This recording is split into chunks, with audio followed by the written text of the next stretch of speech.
Hello and welcome to Kaisercraft Tuesday's tips. My name is Gillian and today I'm going to talk about how I use the collectibles. I love these little items. They're wonderful to use. I love layering them up.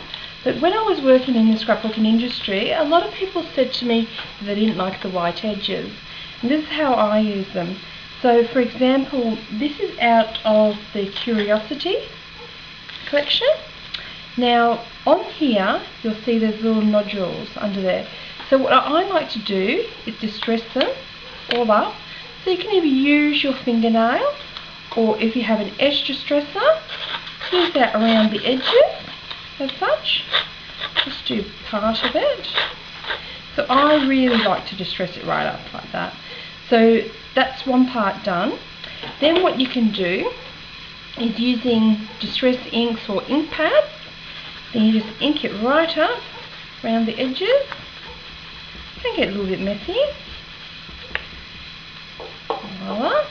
Shake off the excess. And then what else I like to do sometimes is scrunch them up and also layer them up.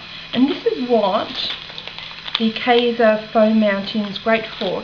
So you put a couple of these little dots on the back. Now when you're using these also, you've also got not just the dots but the outside too. So once you've used the dots, cut this outside part off and use that. It's great for layering as well. For example, what I've done in this layout here, I've used the butterflies, distressed around the edges and then inked around the edges. But also with the butterflies there, I have just folded them up a little bit to give them a little bit more dimension. You can see in this cluster here, if we put it sideways, you actually see underneath is actually the mounting dots. And that will actually give it a little bit more texture and also layer it up a little bit. So with this layout here that I've done, with using the edge distresser and using inks or stains around the edges, it gives it more distressed, more vintage kind of feel to it, which is good.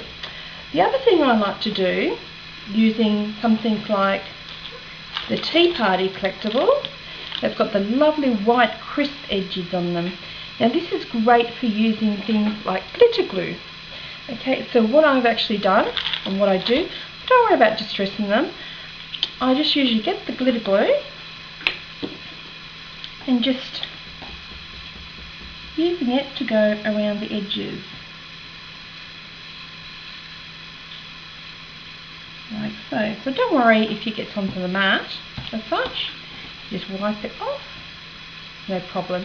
So once that dries, I've got a little bit of fluff there.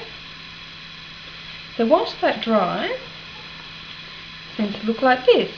So you can use the glitter glue, how I've gone over the dots with it as well, but I've also raised it up with using the foam dots as well with that one, making clusters.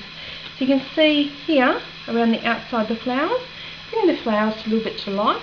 So all the white bits, just Kinder Glitz it all, or use glitter glue. It just creates a little bit more dimension and also a little bit of bling to your layout.